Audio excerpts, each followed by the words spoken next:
De tal palo tal astilla, se suele decir al asociar la naturaleza del padre con la de su prole, una relación de continuidad de lo bueno y lo malo. ¿Pero los hijos deberían pagar por los pecados de sus progenitores? Esa es una pregunta que de seguro muchos combatientes y víctimas del Holocausto se hicieron una vez terminada la Segunda Guerra Mundial.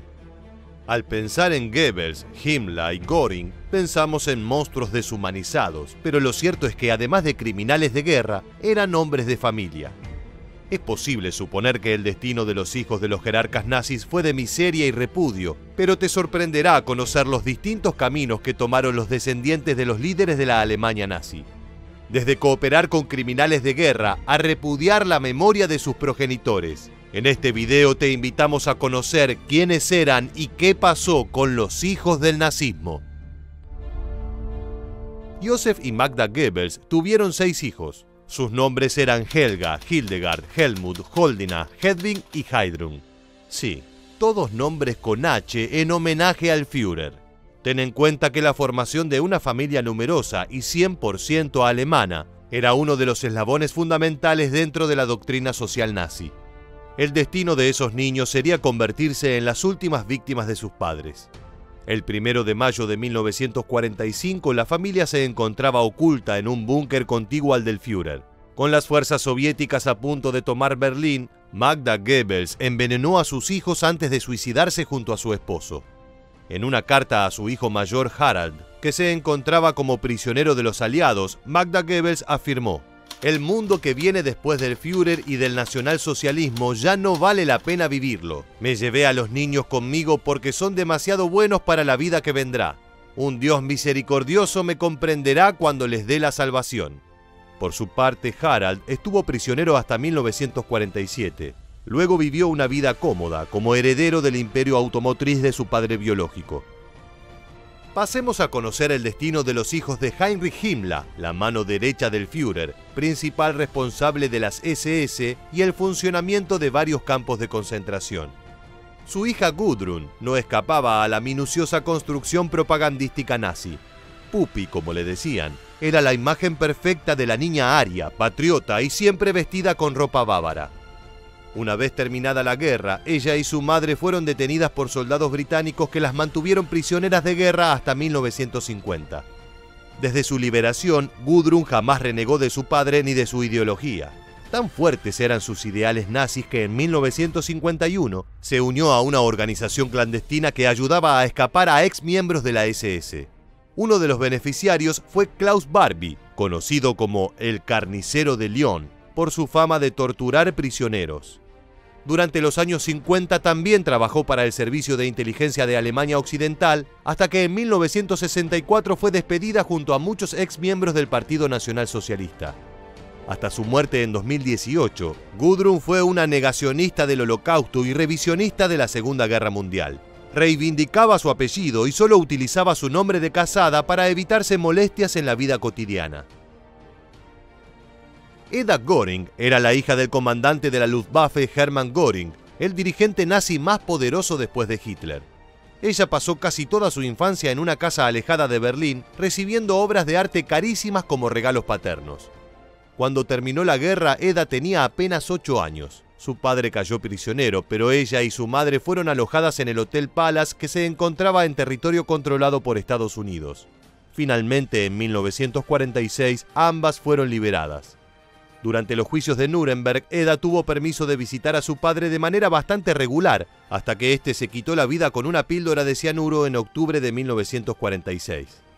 Ya de adulta, Eda trabajó en una clínica de rehabilitación donde aprendió lo necesario para cuidar a su anciana madre. Durante ese periodo participó en algunos actos políticos asistiendo a los funerales de antiguos compañeros de su padre, pero con el tiempo dejó de hacer apariciones públicas.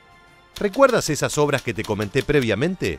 Bien, eran el botín de guerra de su padre, por lo que Eda perdió la mayoría de sus regalos infantiles en juicios de repatriación. Hasta el día de su muerte, ella evitó hablar de la carrera militar de Hermann Göring y de lo acontecido en la Alemania nazi. En las pocas entrevistas que dio, solo habló de su vida familiar y su relación con sus padres, a quienes siempre afirmó querer.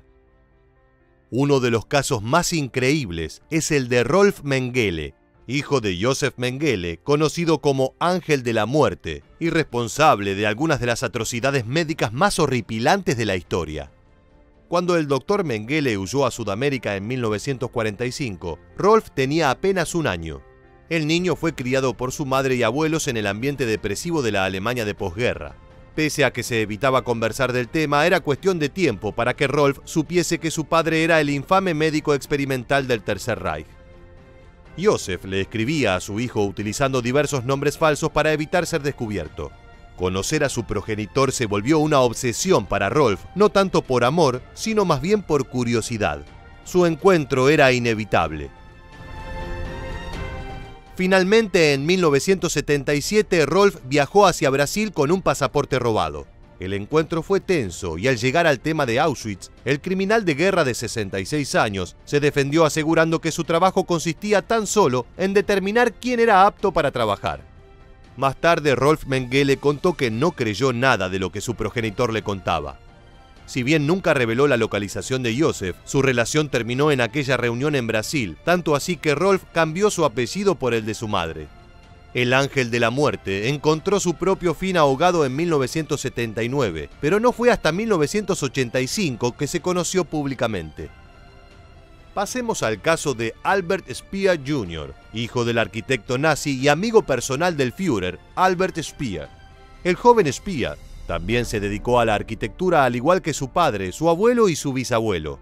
Pese a su apellido, logró construir una carrera exitosa en la profesión. Desde joven se distanció del oscuro legado de su progenitor y reconoció públicamente los crímenes de su padre. Los jueces de Nuremberg fueron blandos con Albert Speer padre, quien fue condenado a 20 años de prisión. Claro, por mucho que respaldara los crímenes, tenía la ventaja de que no había matado con sus propias manos. Su abogado lo presentó como un artista empujado por las circunstancias. La cuestión es que Speer no solo era arquitecto, sino también ministro de Armamentos y Producción de Guerra del régimen. Tras su liberación encontró éxito escribiendo libros con sus memorias, vendiéndose a sí mismo como un sujeto común rodeado de monstruos. Su hijo desarrolló una carrera destacada como arquitecto, diseñando edificios para las Olimpiadas en Alemania y China. Murió en 2017, pero su oficina quedó a cargo de varios de los estadios de fútbol que se utilizarán en la Copa Mundial de Qatar a fin de año. El último caso que conoceremos es el de Wolf Rüdiger Hess, hijo de Rudolf Hess, mano derecha del Führer. Nació en 1937 y lo bautizaron Wolf, que significa lobo en alemán, y era el nombre en clave de Adolf Hitler. Wolf es otro de los tantos hijos de prominentes nazis que nunca creyó en los crímenes aberrantes cometidos por su padre. Antes de morir en 2001, profesó una ferviente admiración por su progenitor y por su oscuro padrino, el mismísimo Adolf Hitler. Como verás, los destinos de los hijos del mal fueron diversos y variados. Algunos reivindicaron los pecados de sus padres, otros formaron vidas alejándose de esa oscuridad. Muchas gracias por acompañarnos hasta el final. Permanece atento a nuestro próximo video.